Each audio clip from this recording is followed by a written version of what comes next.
So you're new to special effects or creative makeup, or you want to have fun with makeup and you just want to do looks like these, and you're like, how do I even start to do that? Where do I find the things to do that? I was in the same boat approximately 5 years ago, and I wish someone would have just been like, this is good. I compiled a list of all my favorite creative makeup products, so I am going to show those to you.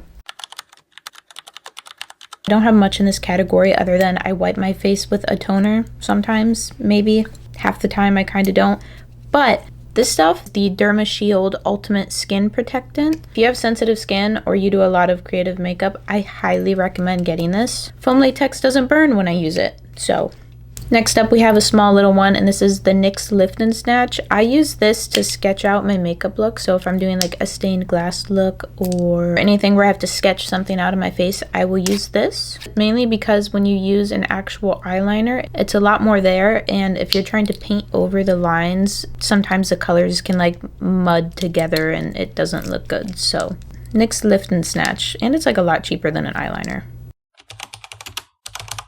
Now we're going to get into the colorful things, my personal favorite. I'm going to start off with most beginner friendly to least beginner friendly. Mehron Cream Blend Sticks. These are a cream based makeup. I love these, and one thing I really like about them is most of them don't stain. I think I've had an issue with the purple. Purple is like a weird color in anything for some reason. I don't know, maybe the purple pigment is just a little wonky, but purple stuff never works well on me. You can blend these super easily, and then you set it with a big giant powder puff and translucent powder or colored powder, but we'll get into that. I actually didn't discover these until like a year ago, and they very quickly became one of my favorites because they don't stain, they blend really easily, and they're very, very, very full coverage. Keeping on the cream-based products, we have the Glisten Cosmetics Spectra Paints. I don't know how they actually market these, I think just as a Spectra paint, but the closest thing I could compare it to is acrylic paint, but for your face, which is something I have been looking for my whole 6 years of doing this, but I found them and I love them. They don't stain at all, and I have worn these for over 24 hours and it still looked the same as when I put it on. Keep that in mind when you put it on. A nice little fun, cheap alternative to all that is the Hard Candy Moods. Is that what they're called? I don't know. If you want to start creative makeup and you don't want to spend the money, I'm pretty sure these are like $4 each. I think they would call them a cream eyeshadow, and they're like they're obviously not like the best thing in the world, but like they're really good for $4. Cheap, effective. Moving on to colored foundation, we have the one by Sunset Makeup, and then we have the ones by Glisten Cosmetics. The only difference I've noticed is the Glisten Cosmetics dries down a little bit more. If you want something that's a little bit more hydrating, I would go with the Sunset Makeup, and if you want something that dries down a little bit more, or if you have slightly more oily skin, I would go with the Glisten Cosmetics. And I don't think I've had any issues with them staining. If it is, it's with the purple. Purple always stains. For setting cream-based makeup, you're going to want to go with a translucent setting powder or a colored setting powder. These are by Sunset Makeup. I bought all of them. I love all of them. They're all really good. You don't absolutely need colored setting powder, but it is a little bit nicer in my opinion. If you don't want to buy all those, I'd recommend going with a translucent setting powder. I really like the one by RCMA. I'm actually out of it at the moment, but it's really good and it's pretty decently inexpensive. Throughout this video, you'll probably notice that everything is covered in everything, and that's why my hands are always random colors and why my nails are always random colors and why all my clothes are random colors. Makeup is really messy. Moving on to water-based products, so water-activated paints. If I could recommend one single product for every single creative makeup artist to have, it is the Mehron Paradise Makeup AQ. It's this ginormous palette of water activated face paints, and I've gone through 5 of these. It's a $100 palette, which is obviously a lot, but if you even get close to running out of this, I think it was worth it. Pretty self-explanatory. They're just water activated paints, so you just put a couple spritz of water in them to activate them. Then you can just wash it off with a little soap and water and you are good to go. If you want it to last a little bit more, you can get the Mehron Barrier Spray, or Krylon has one, Ben Nye has one. I think any barrier spray. The Mehron one shoots out a little bit more watery, so you have to be careful because it can like make it run. You can also do setting sprays. I love the one by One Side. Single-handedly brought back my love for just doing makeup because it keeps my makeup on. I cannot stress how good this stuff is. I love this stuff. This is probably something I will be buying until I can no longer buy things. Moving on to my personal favorite category, and that is alcohol-based paints. Alcohol-based paints are exactly what the name says, alcohol-based paints. The Pro Air hybrids are specifically for airbrushes, but personally I like to paint them on as well. I recommend anything and everything Pro Air because it smells good. It stays on a really long time. They're really nice and I love them so much. I also have this thing called Prolonged Satin Finish, and if I could recommend that product to every single person on the entire earth, I would. Except like half the people would probably be like, what is this? And I would be like, I don't know how you're going to use that. It makes stuff shiny and it makes it stay on longer. Don't really care if it stays on longer, but the shininess is unmatched. I will put a couple of examples up here, but look at the shininess of it. Next we have alcohol-based palettes. I really like the ones by Skin Illustrator and also the ones by Narrative Cosmetics. Alcohol-based paints are expensive, so if I had to recommend like a beginner version, I would go with like one of the big palettes. Also, a little pro tip, when you're using these, you need to use 99% rubbing alcohol. I didn't know that until I had them for like a year and a half, and I was like, I hate alcohol-based paints. They don't work. I was using 70% rubbing alcohol, so I was the problem with that. So just make sure if you're going to get one of these, get a 99% rubbing alcohol too. I would categorize these more as a special effects thing rather than a creative makeup thing. It's also what you want to use when painting on silicone prosthetics because that's what will actually stick to it.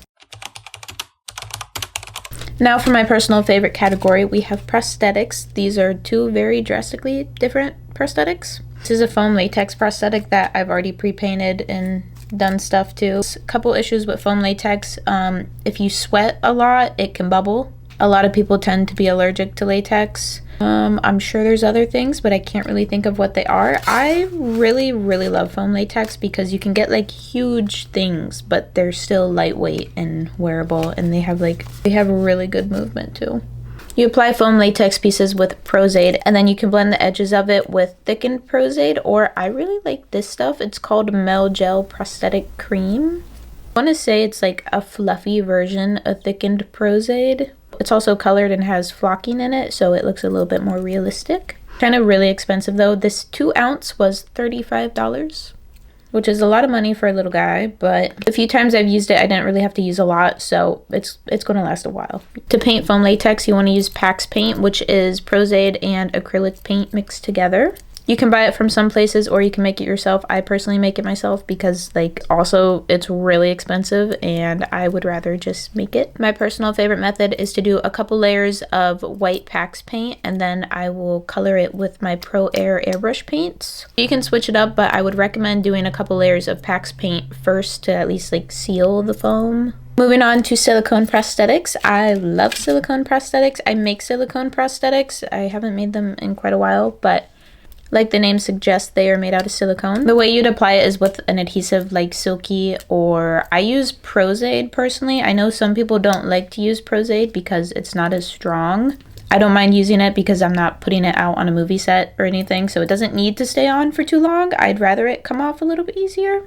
After you glue it down, you want to take acetone and blend off the flashing line. Having the cap plastic is what makes it blend into the skin so smooth and seamlessly. And then if you want it to blend in even more smooth and seamlessly, you want to take Prosade or thickened Prosade and do like a little stipple around it and just work at it for a little bit. How you paint it really just depends on what the makeup look is and how much color payoff you need and how much color payoff you don't need, and so many little factors. That concludes the prosthetics. Now moving on to eyeshadow palettes, which I only have one brand for this, and that would be Blend Bunny. I love Blend Bunny with my entire being. I have so many other palettes and every single one of them is a 10 out of 10.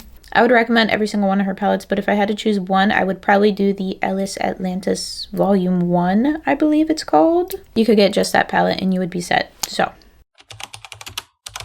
for wigs, I get most of mine off Amazon. They're usually around $30 to $50, I would say, on average. They're not like great quality, but they're also not bad quality, but they're not like great quality. Just look up lace front wig and then a description of the wig that you're looking for and you'll probably find a wig for it. If you want wigs with like cool designs and that are quite a bit better quality, but also double the price, so like $100, I get mine from Weekend Wigs. Ordered from them a couple times, and I've been very happy with every single purchase I have purchased from them. Moving on once again to contacts. My personal favorite brand is Psyche lenses. They have a lot of different options. They have a lot of scleras too. I have a love-hate relationship with scleras, but they have them. Ordered from them probably 5 times and I've never been disappointed. So all good things to say. One thing I've noticed is that every single one of the contact brands always have big sales. So if you're in the market for contacts, just wait till they go on sale.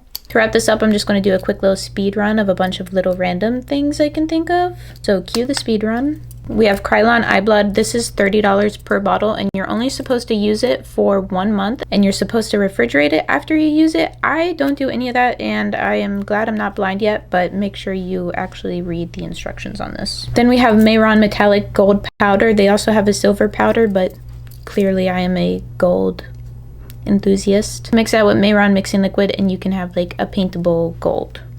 Then we have Undetectable Matte Sealer by Allied FX Co. This is a matte sealer for the edges of silicone prosthetics. If you've ever used a silicone prosthetic, you can tell like where the edges are just based off the shininess. So this you put on the shiny edges and it will make it not shiny. Really good stuff, but really expensive. This was $50.